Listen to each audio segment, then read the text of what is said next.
Now that the real estate market has seen a slowdown, we're seeing a very common trend where sellers are offering to give concessions, which means they're saying, hey, you know what, bring me this offer and I'll give you a $10,000 kickback to help cover your closing costs or to buy down your interest rate. And I think that a lot of buyers that I speak to don't understand how this works. So I wanted to create a quick video on this.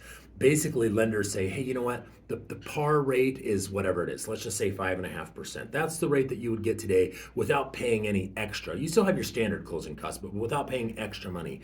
But they'll also say, hey, you know what? If you gave us an extra $5,000, then we'll give you a 5.25. Or if you gave us an extra $10,000 up front, we'll give you a 5%.